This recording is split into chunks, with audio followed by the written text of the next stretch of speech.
started to do before, this live show and soon to be podcast, was to create inspiration, connection for anyone who's watching to see new possibilities and opportunities that are right in front of them some of the time.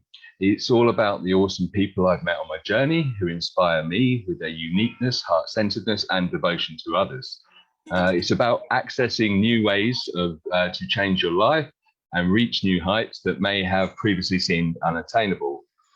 If you want, you can connect with these people and they can assist you in transforming your life or your business.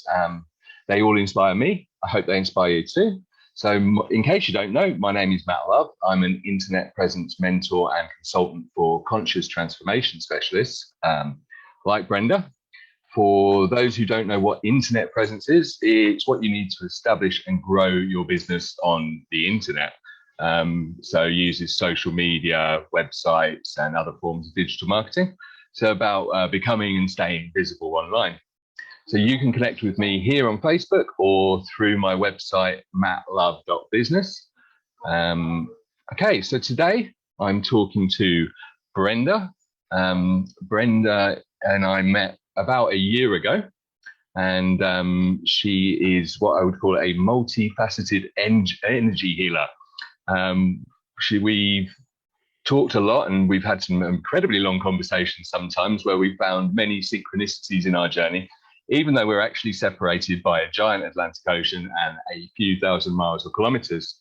So Brenda, would you like to introduce yourself? Tell us a bit about yourself and anything that you feel is relevant. Hi, Matt. Thank you very much for having me here. My name is Brenda Johnston. I live in Toronto, Ontario, Canada. And I'm an energy healer. I just kind of came into it in 2007, and I want to help people. I want to help animals, and I want to help pay forward what somebody helped me to heal. Sorry, I'm muting. Yes, absolutely. And I think maybe we'll just do this in a bit in reverse. So you said somebody helped you to heal, and that's what got you into this. Are you okay to tell us a little bit about that story? Or yeah, I had hurt my shoulder, my left shoulder. I couldn't put it past like a 90-degree angle like this.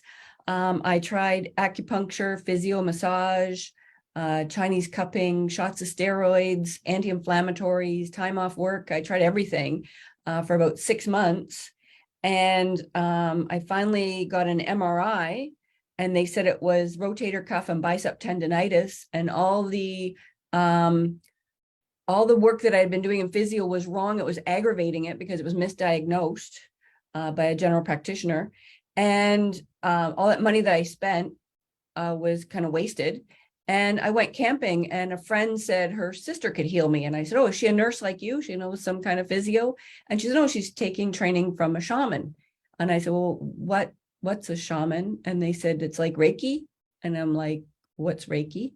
And I had no idea any of this. And the lady said, do you want to just take a day off work and come to her place and sit outside and in the trees and get a healing? I said, sure. I've tried everything else, even acupuncture and Chinese cupping that I hadn't known about. And I couldn't believe it. In about 45 minutes, I could feel like about a 60% relief in my shoulder in one 45-minute session. And so from there, I was hooked. I was like, wow. I want to know more about this. Yeah, I mean, that is amazing. And I think that's one of the things that isn't clear to a lot of people about energy healing, and whether they should try these other methods that maybe are not sort of known to them yet, compared to the health services, which how many stories of misdiagnosis are there? I mean, and how many times do they just want to fix a problem, even if they're not really sure what it is? And like you say, they end up aggravating us or causing you more harm than good. So I just want to say thanks to everyone that's watching. Great to have you here. Please feel free to ask any questions in the comments.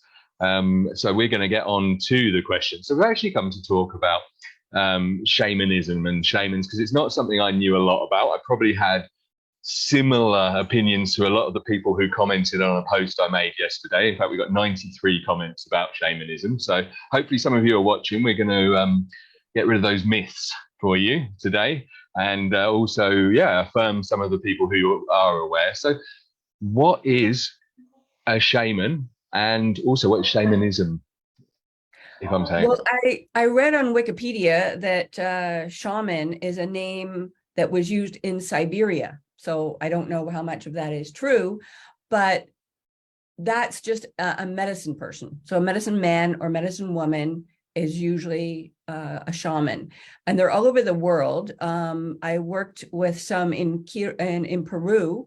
They're called 𝐤𝐸, and there are some in Arizona in the United States that are very popular. There's New Zealand have very strong shamanism there.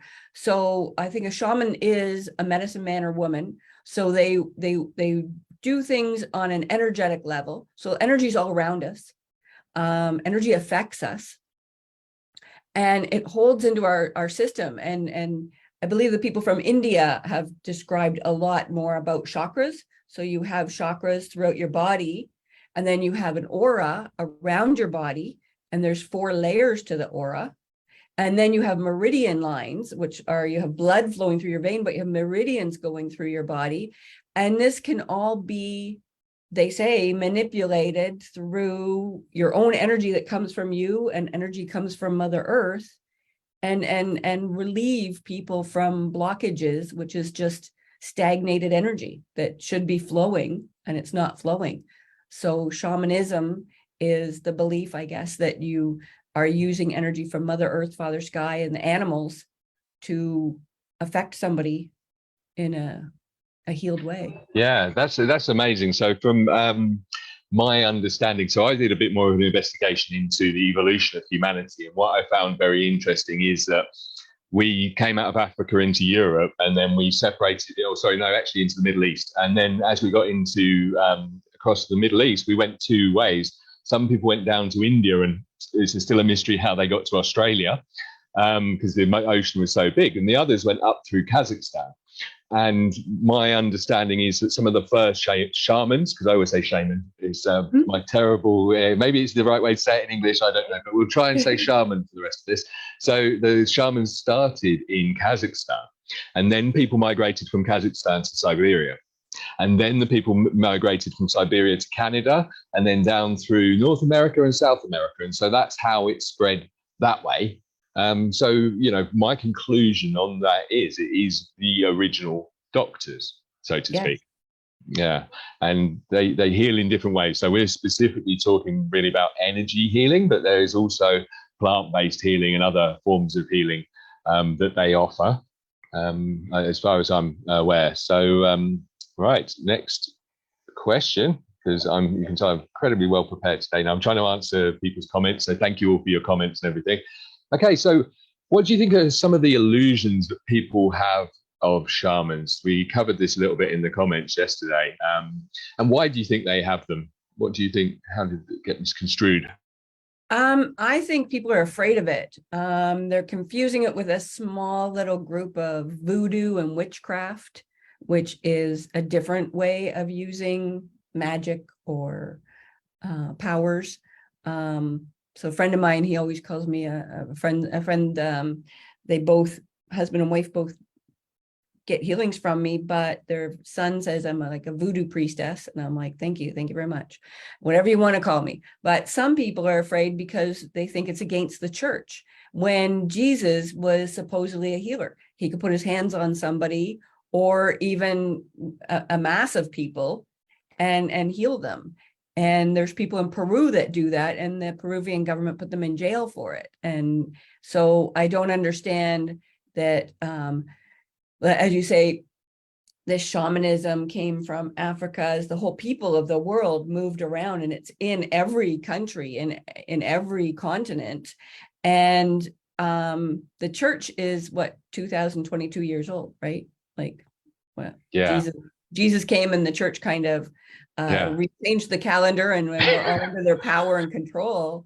But what's better, to go to take chemotherapy and operations and all these things when you might not need it, or just to meditate and have someone guide you through a verbal meditation that tells your subconscious, which is like this humongous computer that does so many things, just tells your subconscious it's okay. Like, it's okay. Don't listen to what the doctors say. Remember how you were when you were, say, 5 years old or something like that, and tell your body it's okay to relax and let go of some of these things that are bothering you, that I say are in your chakras, your aura, and your meridians, which are actually true things, or they're in your subconscious, which they say that iceberg, they show an iceberg, and an iceberg is only the top 5% you see above the water. That's your consciousness, 5%. Your subconscious, the 95%, that's mostly what the shamans are working on, and the energy healers are working on a lot of your 95%.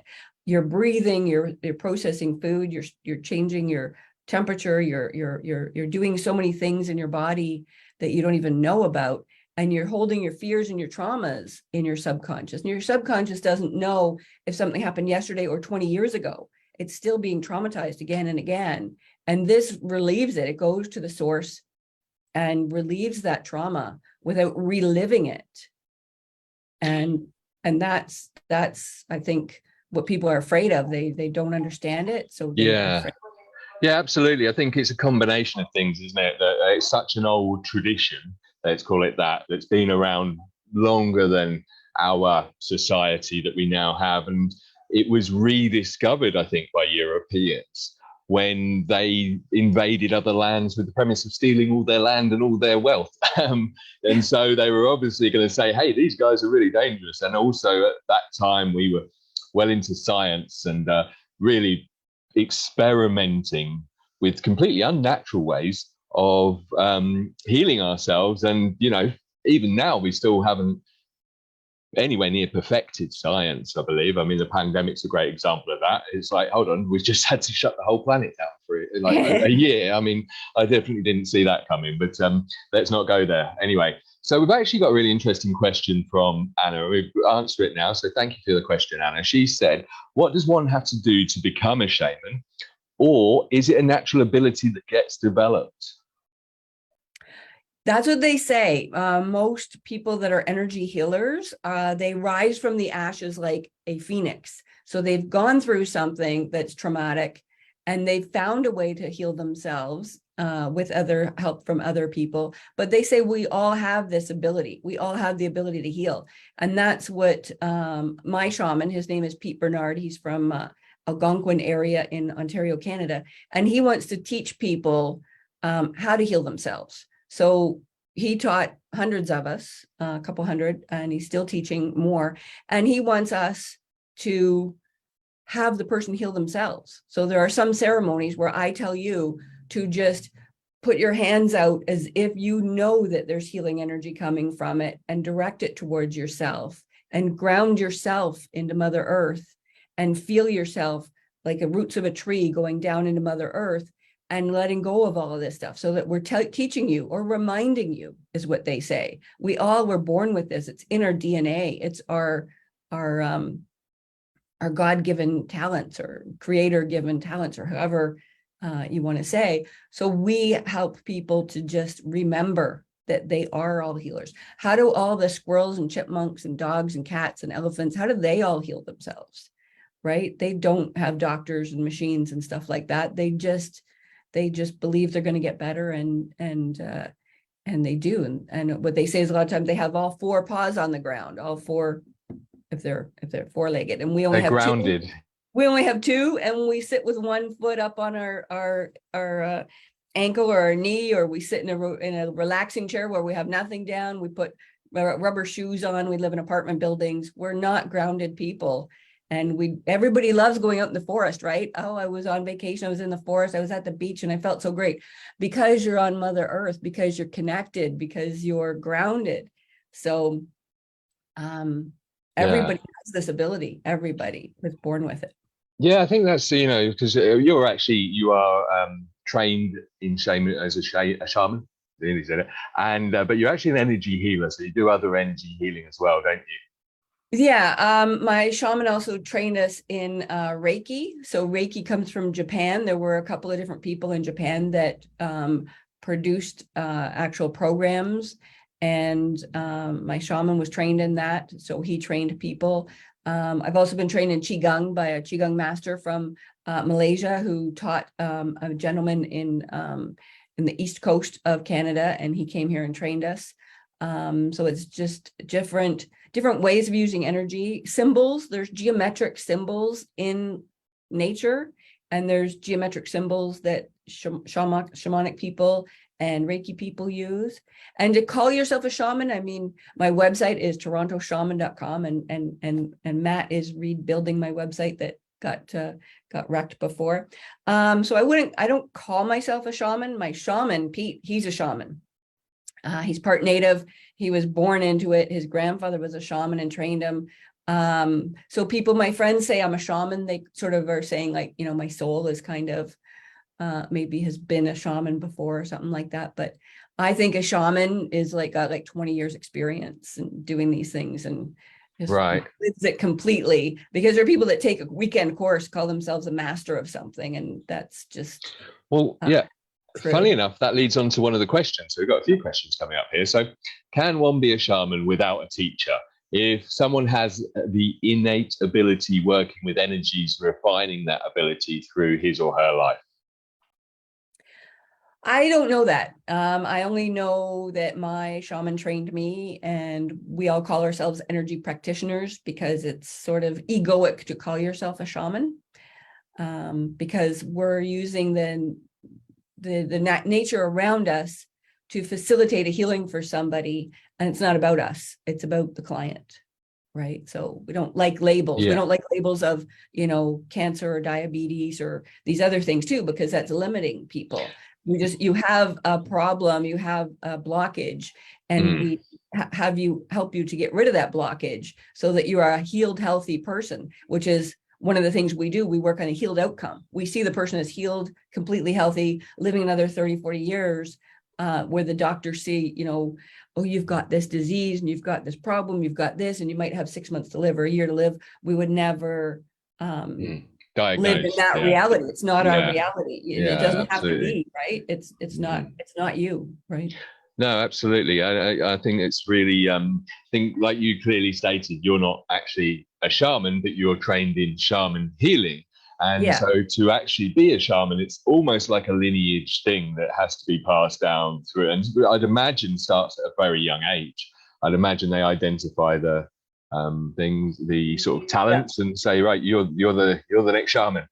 Yeah, my shaman, his grandfather was the shaman in their tribe or band, what they call, and he was trained since he was 7 years old. So yeah, they had a prophecy that he would be the next healer. So right, well, there you go. And I think these are the things that a lot of us have lost in the Western world, is this cultural prophecy and this heritage as well.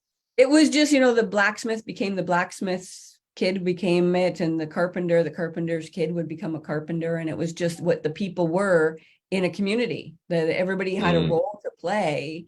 And usually the person would hand down their knowledge, their tools, and things like that, and mentor the next person. And I think that's probably how it all started. And now it's a completely different world out there. But to take a weekend course and say you're a shaman, no. No.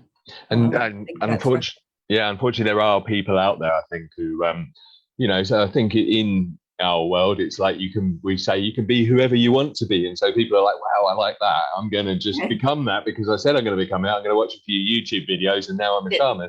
And I'm a brain surgeon tomorrow and a helicopter pilot the next day. You know, it's like, I don't think so. But energy healing, I think, is real. There's different modalities. People can learn it. My training, you had put some of it on my website, and I think one of the things that we had said, I had like 1,150 hours of training or something like that. So it's not a weekend course. My first course was 2.5 years. We met half of Friday, all day Saturday, like I'm talking 8 a.m. till 10 p.m. on Saturday, and then Sunday 8 a.m. till 6 p.m. And that was half of a module, and there were 8 modules. So 16 weekends like that. Wow. over the course of 2 years, where we would work on, so he would train us, he would tell us the teachings, and then he would tell us the ceremony step by step, and then he'd do a demo. He'd pull somebody from the group, usually about 25 people in the group, live, and he'd pull somebody who wanted to be on a demo, and it was usually intuition that he knew somebody who was hurting the most, because it was all people that were hurt that went there. They didn't all go there and like, I want to have a weekend course and learn how to, make millions of dollars. It was people that were hurt, traumatized, emotionally upset, that wanted to be healed. And they went there for that. And some have wanted to now pay it forward to others.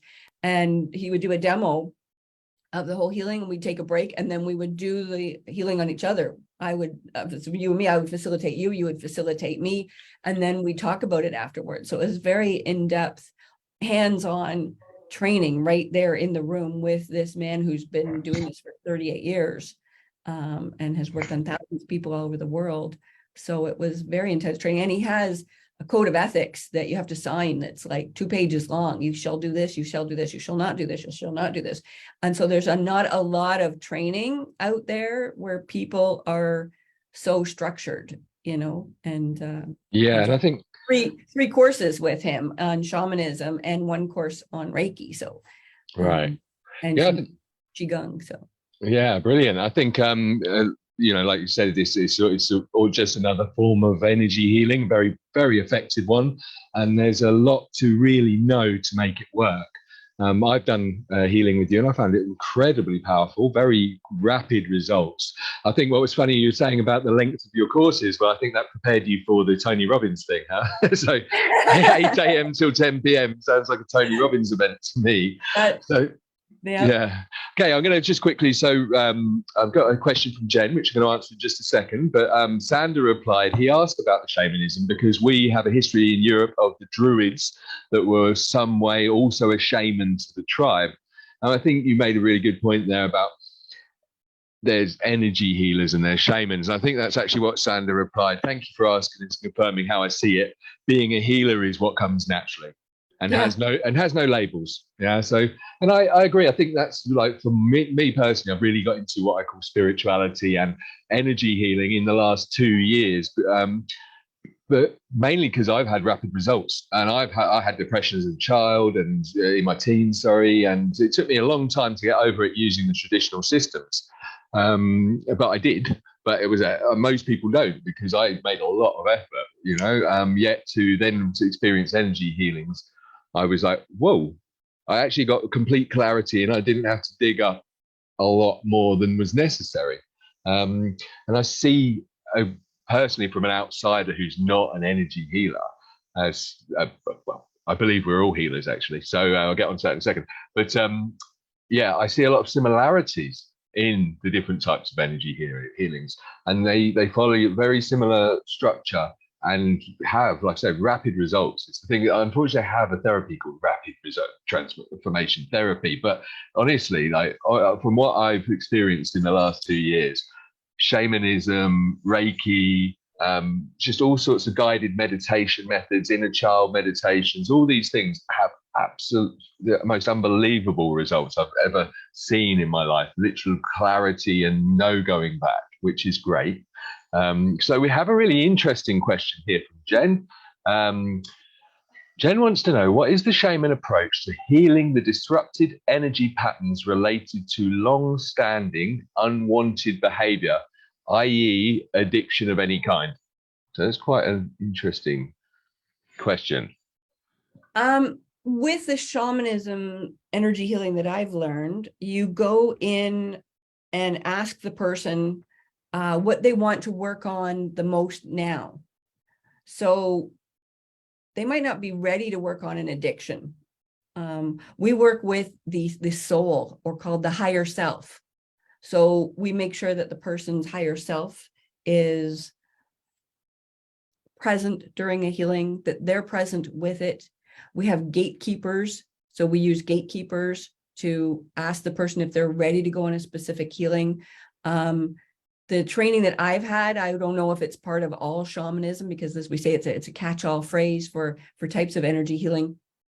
But we go in and we kind of have a treasure map. Instead of digging in a whole bunch of areas, which is what diagnostic is. Let's see if it's this, let's see if it's that, let's see if it's this, let's see if we go in and dig for the right thing. So we go in what the person needs right now, and where back in time did it start? So there might be an addiction that the person wants to work on, but it might just have something to do with self-love or self-care, or being told something when they were 5 years old that they can't do this and they'll never do this and you'll never blah, blah, blah. And then it's gone on. And when did it go? So we start with, okay, what is it that's bothering you now? And let's track back through a trance, because your mind, I said that the 5% of the iceberg, the 5% doesn't know where it started. They say you can't fix a problem with the same mentality that created the problem. So we go into a meditative state, get the person really relaxed. I bring my voice to a very soft, nice, hypnotic kind of safe area.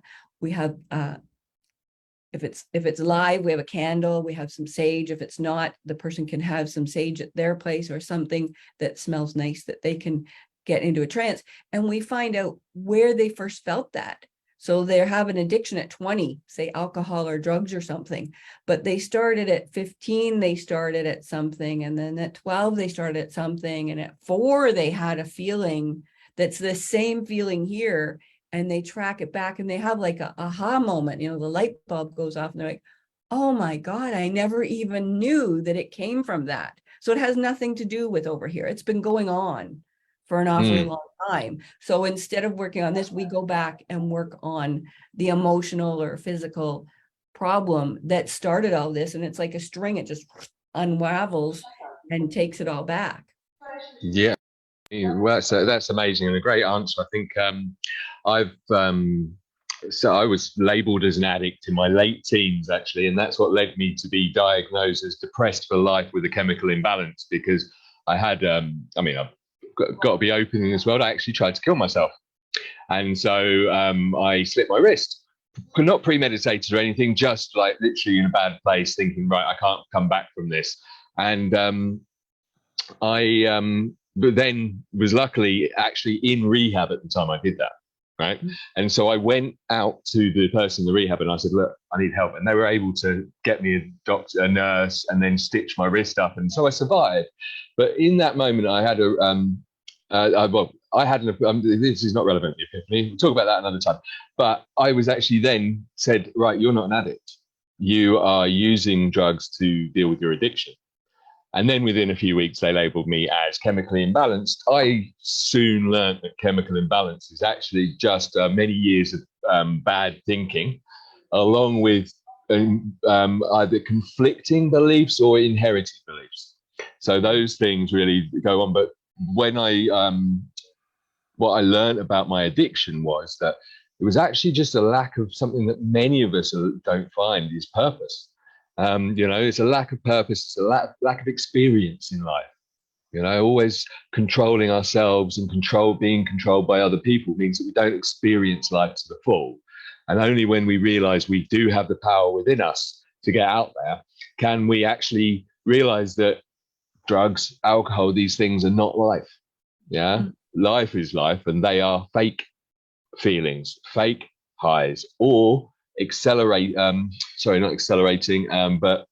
emphasizing, sort of increasing what you've got inside of you anyway, and bringing that to the forefront, because you're normally trying to control it and saying, I can't do that now, I shouldn't be that now. So that's what my experience of it is. But it does really always stem, like you say, to things that happened in the past that you buried right back here in the subconscious. And that has been my experience of energy healing, guided or even like trying methods on my own, is that when you discover those things, they just clear. Yeah. It's almost like a complete knowing appears of what happened, even with what happened with you when I did the healing with you. So really, really amazing stuff. And Jen said, thank you. Interesting to hear how similar different approaches are, yet using different language. Yeah, so Jen is also a healer, and she is very wise on the brain and the body, mind-body connection, neural pathways, always blows my mind with her comments. So, and I love that, James. I like to think outside of my box, definitely. So thank you for the question and the comment. We haven't got any more questions yet. We still got a good audience of people watching, which is nice. So thank you all for being here. I really hope you've enjoyed it as much as we have. We've got a few questions, but I think we answered them. So we're going to have to freestyle it, because how can shamans help people? We've gone through most of that, I think. Can you be more? Is there anything else you'd like to add? Yeah, I could tell a story. When I did go to that friend, so we were camping, and it was too rainy to lie on a picnic table or to put a yoga mat on the ground. It was raining all the time, and it was too hot in the tent. And so we said, yeah, maybe we'll get together. So we both drove separate cars, her and her sister in one car, me in another car. We drove, and we stopped in this town to get a coffee at Tim Hortons. It's a Canadian donut shop. And I get out of my car, and who's there but Gail and her sister walking towards the thing. And I'm like, wow, that's weird. So we say hi, we get our coffee, we get back in the car, and then you're driving for like an hour, and you're like, well, yeah, I gotta go make a pit stop. So I'm driving along, I'm by myself in the car. I have nobody telling me where to go or what, anything. I get out at the next service area that's along the highway. There's every so often they have them, but if this is a 4-lane highway, 3-lane highway, and it's like, who knows how fast we were all driving, both driving. I get out and I look, and there's Gail and her sister. And I'm like, get out, holy cow. And then we do it again. We get back in the car and we drive. We're both heading to Toronto.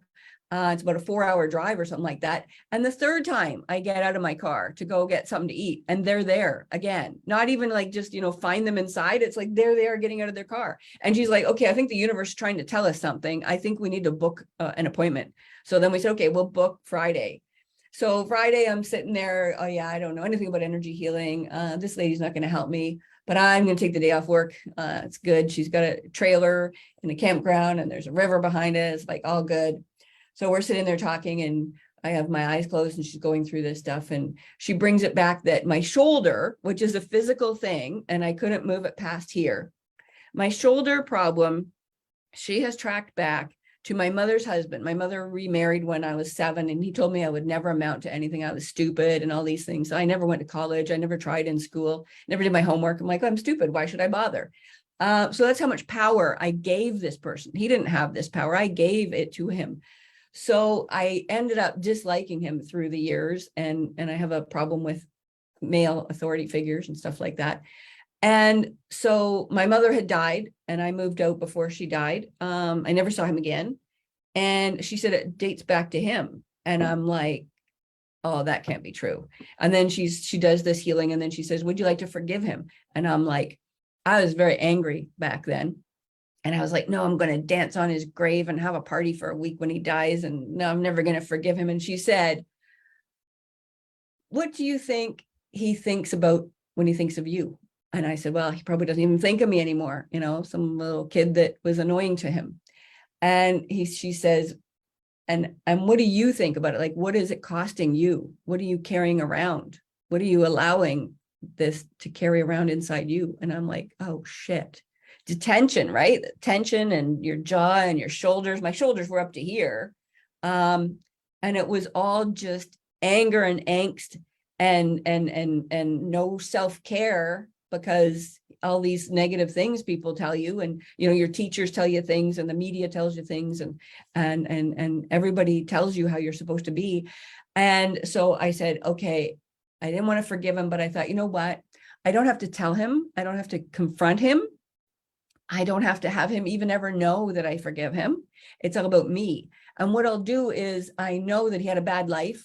He had a bunch of brothers and sisters, and one died, and his dad used to whip him with a belt, and his wife left him for his best friend, and dumped the kids on him and stuff. So I said, you know what?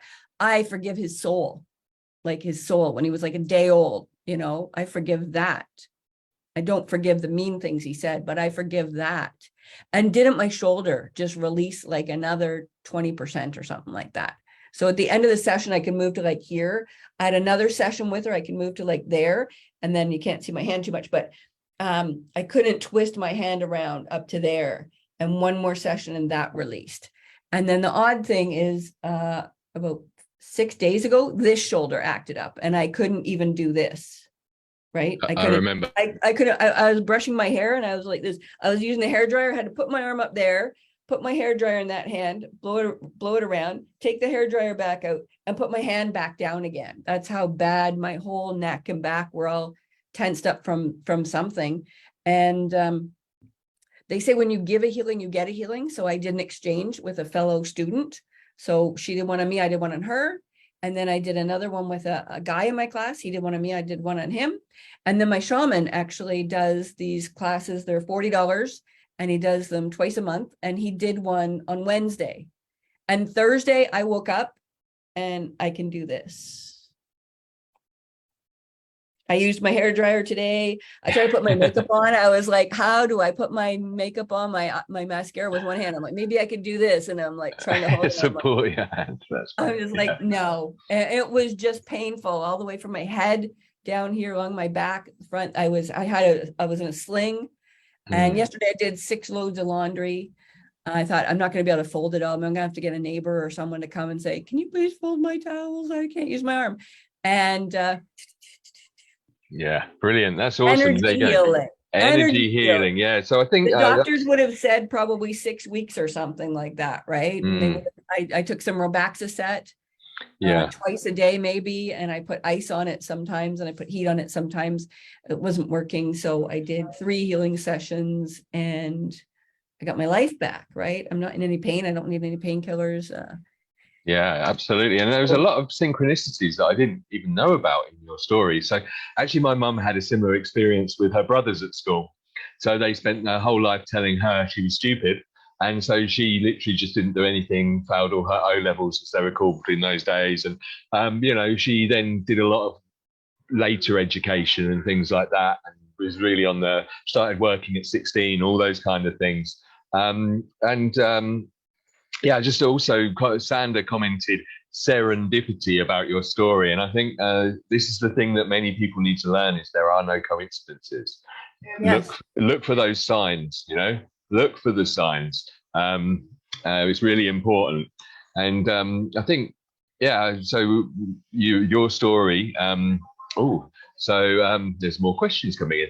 That's good. But your story made me think about my story with my father, actually. He left me when I was 2, and then he was always like saying he was going to come and see us and didn't let us, and always let us down. And to the point at 17, we never saw him again.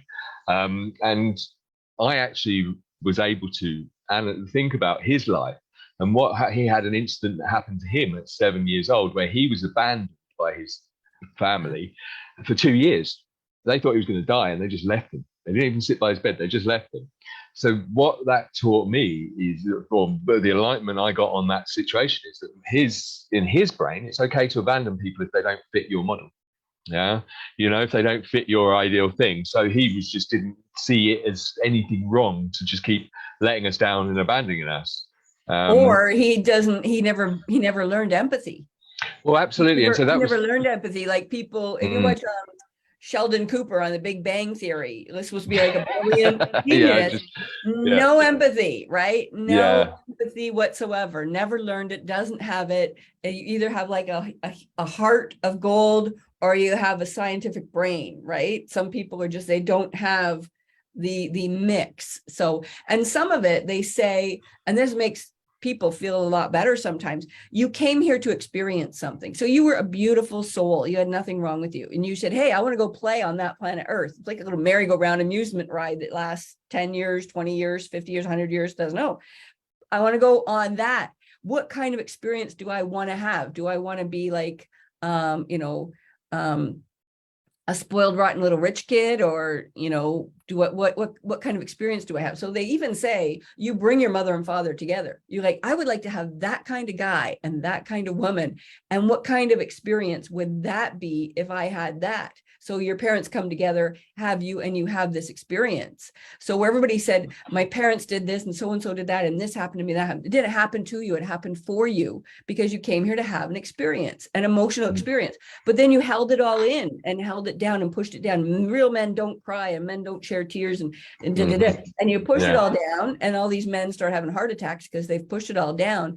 So when we do our energy healing, we get you back to where you were on track. You were heading in one direction, and we get you to meet your ancestral parents, which love you completely, and Mother Earth that loves you completely. And you have animal totems that love you completely, but they've been following you around all your life. And when you meet your animal totem, you're like, oh my God, I've been seeing that here, there, and everywhere, because they've kind of been going, hello, hello, and they're trying to tell you.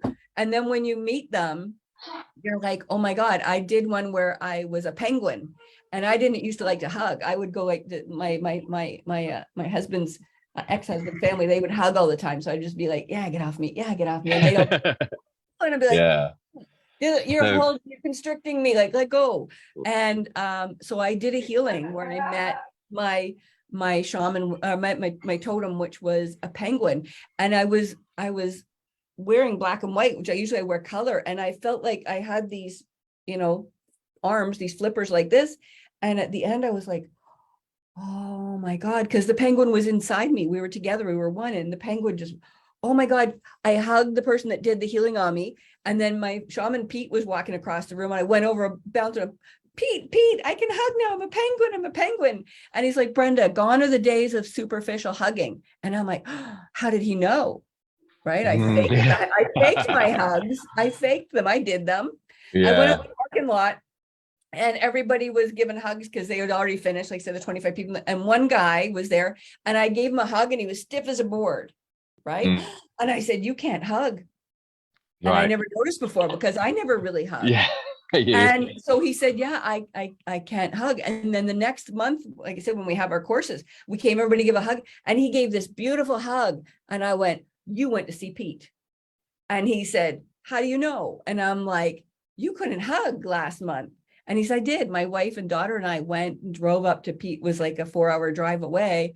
And he had this similar healing, and he could then hug. So then my brother, who didn't know how to hug either, I see my brother like a month or two later, and he gives me this bear hug. Never in my life has he. So I did the healing, and my brother could hug.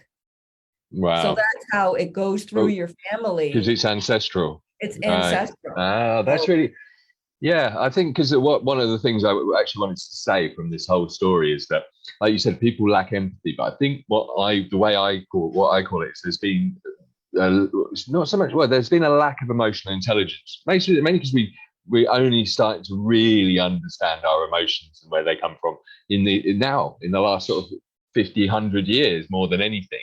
And so families weren't, even though we were feeling things, we were having emotions, we weren't aware of the damage that was doing. And so what's quite interesting about energy healing is that, if you haven't had energy healing and you're trying to change your emotions halt that, because they keep you getting triggered and you keep going back. And so it takes a lot of willpower, effort, it takes a lot of time often to logically change those patterns. Whereas if you get to heal something that has traumatized you, you want to learn the lesson most of the time of why it traumatized you, but then also it makes it easier for you to become more emotionally intelligent, because you're not being triggered all the time.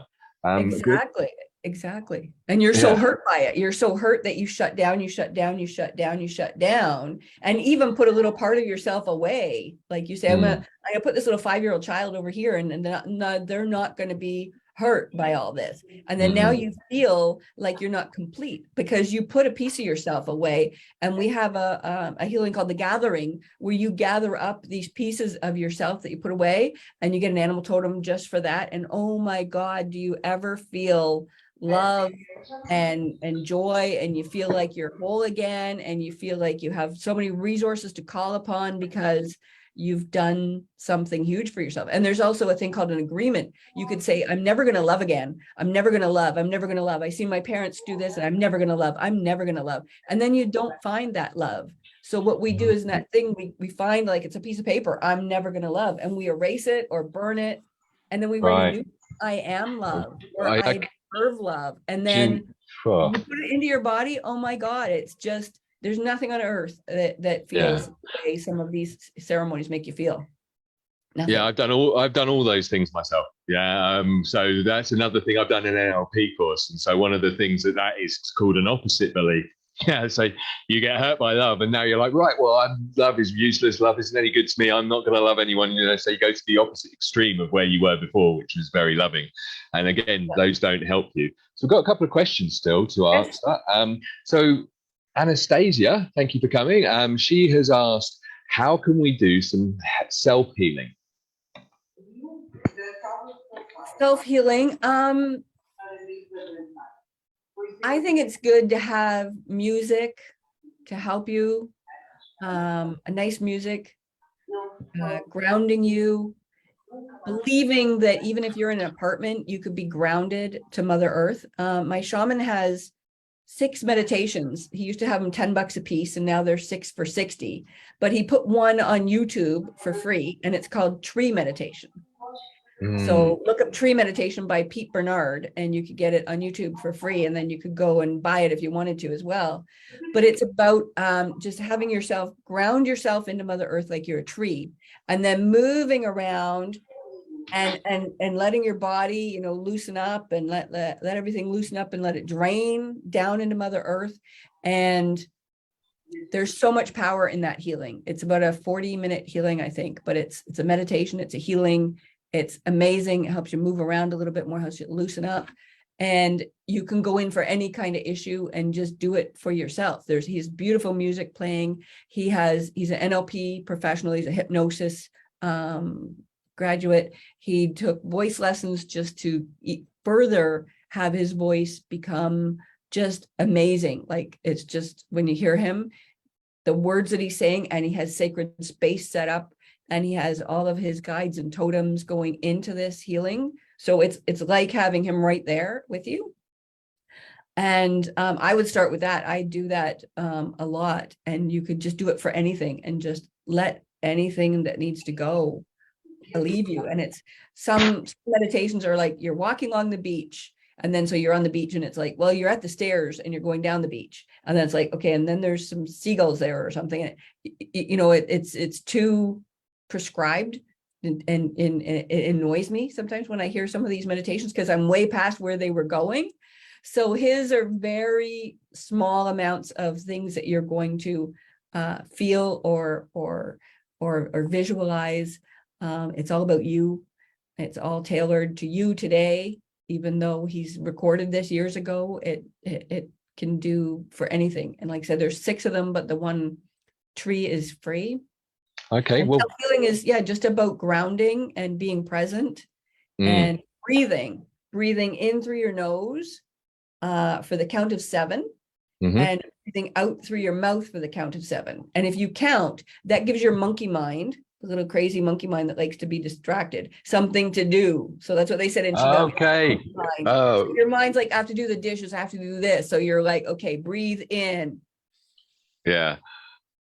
And most people can only go to 3 or 4. You got to go to 7. So you got to practice more. And in through the nose, I think it's better than the mouth, because all the air is going up into your sinus cavity, giving your brain some air, and it's just nice. And then out through the mouth, like you're blowing out a candle, and really blow, really say, like, I don't want this shit in me anymore.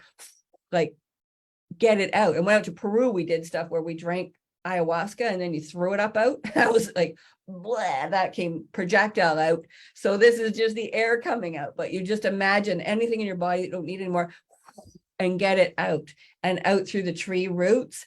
And it's just like super amazing. Like, start there and try Qigong or Reiki. My shaman has a very strict course.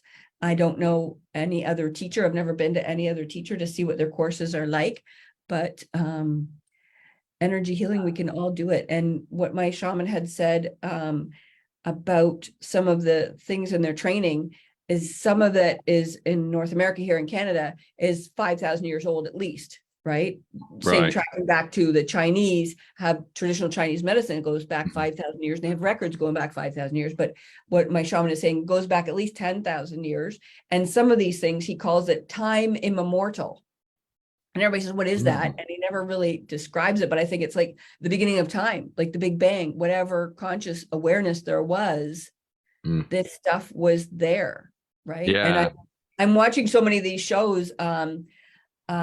Greg Braden, Bruce Lipton, Lynn McTaggart, they have a couple of master classes going on. 𝐿𝐨𝐯𝐝 did some experiments in the 60s about mental abilities and stuff like that. And the science is now catching up. And they used to do dowsing rods, so they used to get a stick and a dowsing rod thingy, and they'd go wench for water. They'd go and they get to the water, the wenching stick. Or something. Yeah, the divining water, and it would find water. So we have rods for that to find energy. So everything's made up of energy. They're just tools, right? People are just afraid of the church and other people's fears of what energy is. Yeah, I think that's really, there's been, over the years, we're all aware of how much the wool has been pulled over our eyes, so to speak. And if you go far back as the Big Bang, for example, that energy is what created life. And then we all came from that, which makes us all part of that energy. And so it kind of is, when you think about it, it's quite logical that we can find energy blockages, remove energy blockages, and create energy blockages. I mean, one thing that I look at is that I believe our language does limit us a bit in understanding, because we all speak different languages. There isn't one correct language that's like unanimous and everybody's like, oh, that all just makes sense to me. And even when we speak the same language, the definition we put on words is what actually makes us feel and instigates our emotions. And so, when we don't have clarity about things, we have to bury them. And I think, you mentioned this earlier, actually, the thing that's the illusion about burying things is they come back when you least need them. Yeah. When you're going for that job, when you're trying to become an entrepreneur, when you're launching your business, when something happens, when there's a pandemic, for example, and suddenly all those things that you thought you'd hidden away come out. So they're triggered and they explode, and you go into your 5-year-old temper tantrum, and then you're like, what the where'd that come from? I'm so sorry. Because 5-year-old temper tantrums. You can't vibrate higher than your deepest wound. So if you were wounded when you were 5 years old, anytime you get triggered, anytime your defense mechanism kicks in, says, I have to protect myself, protect, you go to that 5-year-old. So that's not really good in a business meeting or something when your 5-year-old comes out and starts pounding on the desk and stuff like that. So no, not normally. The other thing I want to say, there's this Dr. Emoto. I don't know if he's Japanese. He's passed away recently. He did this study where you get water and you have an intention, a thought of hate. And they freeze the water and the crystals turn all gnarly. And then you get more water over here and you just give it the thought and the emotion of love. And they turn into beautiful little snowflake crystals.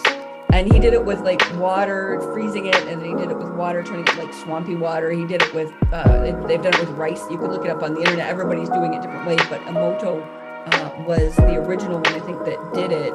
And it's just that our thoughts are so powerful. So they say thought plus emotion equals prayer. So you think something, because your thoughts are out there. They're bombarding 70,000 thoughts a day is what they say we're having. And then your emotion, which is this huge energy ball kind of going at it. So the thought plus emotion equals prayer. So what the energy healers do is we would do that. We would get the thought is your healed outcome. The emotion is love and pure energy coming at you, and finding that thing to the 5-year-old, and then wishing that all the energy of the world. And some people do energy from their hands, right? They're like, I have energy, I'm a natural, and I give it from your hands and heal. But that drains you if they haven't had training. And they could take stuff in and feel sick. So we do it, we ground ourselves, we bring the energy from Mother Earth, Father Sky, all these other areas, and the elements and a whole bunch of things we've been trained, and then focus that energy on you, and then allow your body to take it. We don't push it into you. We don't force anything. We offer. So we're getting all this energy that's out there that we can't see it, but it's out there. We have cell phones that, send a photo from here to a printer or to somebody's phone, like that's voodoo few hundred years ago. Yeah. Would have been burned at the stake, but now it's okay because it's in a little box like this called Apple. It's okay. But when it's my hands bringing stuff from Earth to you, that's voodoo, right? It's like, that's a really interesting point. It was here for 10,000 years. This has only been here like 30 years. So we bring the energy to you and bring it right to you, and then your body will take it in. We're not going to like overburden you. We're going to offer, and your body, your soul, your body, your gatekeepers, your animal totems, you'll take in what you want to take in. And sometimes you don't have to believe in this stuff to work. My brother, I was working on him, and he said he hurt his ankle. And I said, do you want anything for your diabetes? Nope, nope, nope, just the ankle. Do you want anything for your weight gain? Nope, nope, nope, just the ankle. Do you want anything for your emotional issues with your ex-wife and your estranged daughter? No, just the ankle, just fix the ankle. Okay, so I offer the energy and say, take what you want. So his soul kind of was like, hey, egoic person, get out of the way, I'm taking this stuff. He went for a walk the next day, which he hadn't done in like 4 months because his foot hurt. So he went for a walk. He was eating better. He was walking more. He was getting more exercise. He was getting more relaxed, and he lost some weight. He was annoyed with me because his belt didn't have one more notch on it. He had to get a nail and put a hole in his belt because he couldn't afford to buy a new one. And his doctor told him, stop pricking your finger with the thing for diabetes, because your diabetes is under control. You don't need to check it. So did his body take things what I offered, or did his ego sit there and, you're 5-year-old and I know I'm going to do it? Or did his soul say, 5-year-old, go Great to sleep, impression. go to sleep, go to sleep, go to sleep. Yeah. Subconscious went, yeah. I've been waiting for this for a long time. So that's kind of how I think it works is you show up and you'll take what you need. And also our healing, sometimes if it was like that and you were healed immediately, like if I couldn't move my arm and then 2 minutes later I can move it, I would think that was voodoo or something. I would my mind would just be like, what the? So sometimes it can take 4 to 7 days for the healing to start to progress. And then it's funny because people will say to me, it wasn't your healing, it was the doctor gave me this pill the very next day, and that did something that I hadn't done forever. I'm like, sure. I did a healing on a guy and he wanted it for something, and then his mother had been manipulative and controlling and never gave him the love that he needed and never really paid attention to him and stuff like that. I did this healing with him, and the next 2 days later, after 40 years, his mother phoned and apologized for the way she had behaved and treated him all his life. And he was like, had nothing to do with the healing. Okay, yeah, sure, yeah. She just happened to have a good day, and sure, yeah. What do you think? What do you think? Yeah, that's a great, really a great story. And you've got some awesome stories. There's a few comments here. So Sandra has commented, when I do energetic healing, I am the conduit for the energy from the universe, and the energy needed flows into the receiver. He had to learn that, or he learned that in his training as an energy healer. He does embodiment and body work. And I think, a lot of the things you talked about, I think both those experiments are in my book that I've just read, that I've been talking about a lot. And there's what's very interesting in this book is they do a lot of scientific experiments into altering DNA and also, accelerating growth and all of these things, time travel, all sorts of things in there. And what's interesting is how important conscious thought is to those things. And like you say, negative or positive conscious thought. So when people actually believe something happens, it accelerates it. It increases the energy that goes towards it. And that's in many, many things. So I think energy healing is the healing of the past, but also the healing of the future. And the reason there is still stigma, and also the people have made all these, told all these stories, is because they want you to do some other kind of healing that they offer, that we have here in most Western countries. Whereas if you go to South America and other places still, so my mind's gone blank, but other countries where there are shamans, they're still there, they're still practicing, and they're still healing people. And most of those people are a lot healthier than us. Yes. on that note, I mean, we're going to probably wrap it up soon, but thank you everybody for staying with us and asking all those great questions. And really, they really enjoyed the stories. Anna's loved it. She said such a good point. It's hard to tell what was the point when they're making comments because there was a slight delay on the thing. So I don't know what they said, what you said, but and Sanders said he was Japanese, that man, and Japanese, yeah, and Anna's just said, as I heal myself, I'm healing my kids and future generations. Which, thank you, Anna, you reminded me. They really love what you said about how the healing can pass down through your family. They really even to people that have passed on. So people that have died, can go 7 generations back and 7 generations forward. So if there's alcohol or abuse or emotional abuse or physical abuse or something like that, you're healing the souls of your parents, your grandparents, your great grandparents. If they had that, I mean, they didn't know better and they passed on. Like I said, the shoemaker,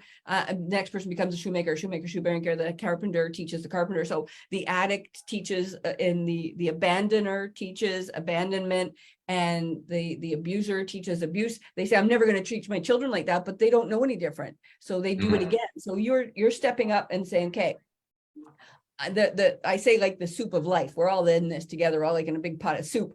Do you want to make it worse or do you want to make it better? So I want to make it better. So, okay, I'm going to stand up for myself and I'm going to make the healing better. I'm going to take that little bit that's mine and I'm going to make it clean.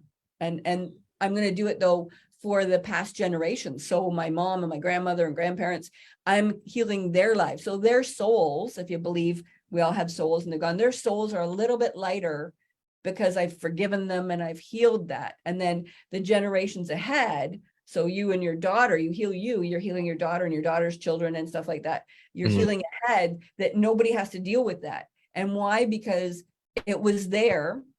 It was something that wanted to be expressed, I guess, in some way.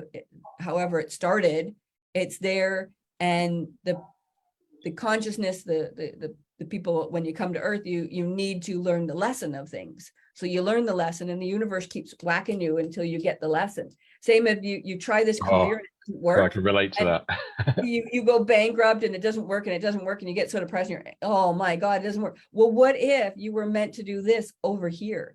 And somebody started you on this path, a career counselor or your parents pushing you this way, but you really want to do that. You know, they told you to be an accountant, you wanted to be a rock star or something like that. So one of the healings that we do is actually dreaming your life into being. So you go and do a meditative thing and you find what it is you came here to do. So you go to your soul and ask yourself, what did you come here to do? And if it's going in this direction and you don't like that anymore, then you just, like the agreement, you erase it. Okay, erase it. What else do I want? That scares me and I don't want to do it. I've completely changed. I don't want to do what I came here to do. But most people, if they wanted to do it when they came here, they want to get back on it. So you're having this problems this way. So you fine, I'm going to go that way. And your life skates through and you have good experiences. So even if people are watching and they don't have big traumas and they don't have big things, but they're not getting their dreams, they're not manifesting. And that's what we learn is manifesting. We can create things. We're creators, co-creator, conscious creators, right? We're creators of our own universe. And so if you want to create abundance and wealth and a future and a destiny and a legacy, find out what it is that you are here to do and get back on that track. Get rid of whatever's holding you back and get back on that track. Yeah, absolutely. I think actually, to be honest, for all the people that hear, that is a really good time to leave this because that's some real food for thought. What you've just explained there shows how effective and quick energy healing is at changing your life and giving you the answers you could spend your whole life looking for. Because you were sent on the wrong path or chose to go down the wrong path. If you have 20 more seconds, my shaman was trained, like I said, from his grandfather, and he got all this training, but then he went into working with governments and stuff like that. And he had a 6-figure income and he was wearing Armani suits and the whole bit. And he was doing all this stuff and he wasn't fulfilled. He wasn't living the dream. He was making this money and he had all this stuff. And he was working with all these people. I forget what I don't know if he was in trade or something like that, but it was in some kind of business. And his life just wasn't going along the way it was supposed to. And finally, he just said, okay, fine, I'm going to give all that up. He gave away all his suits and he said, fine, I'm going to start my shaman practice properly. That's all I'm going to do. And then later I'm going to teach it. And then he met this wonderful lady and they had a couple kids and he's got some property and he's teaching and he's going to do a museum to his grandfather of all the stuff that he's collected. And his life is on track the way he wanted. He has none of the problems that he was having before, but it's still a daily thing. You still have to do whatever comes up, because we're till we die, we're in a journey. We're here to do stuff. Yeah, I think that's the truth, is that healing is an opportunity to learn and to grow. And as we talked about today, some of it's ancestral. It's been passed on through generations to generations. We don't know how much trauma all of our families have had previously, many of us. So it is hard to tell. So I just want to say a big thank you, Brenda. It's been a really amazing interview. Everybody's loved it. Everybody's here said thank you as well. We've had a consistent number of viewers and many questions, and we appreciate your time and your attention today. And we look forward to seeing you next week. And I think me and Brenda will be back in the near future as well. I reckon we can find more things to talk about. If you would like to join Food for Thought, then just message me on Facebook and I will find some time to interview you and talk about your things. Generally, we're here to talk about transformation techniques and how to create opportunity and possibilities that you may not be able to do right now, and to inspire others to think about and start doing the same. We're all here to awaken everybody to how amazing life is and how you can make your life the most amazing thing ever, with energy healing, with new information, and with as they call it, unity conscious. More of us connecting and more of us changing our lives. So thanks again, Brenda. Thank you, everybody on Facebook. So I'm waving to my computer screen over there because that's where you all are. And I'll see you again next week. And like I said, if you want to talk to me or Brenda, leave a comment below. If you've watched the replay, feel free to ask questions. We will respond, or send us a direct message and contact us through Facebook. Okay, well, thank you so much for your time. We're going to go now.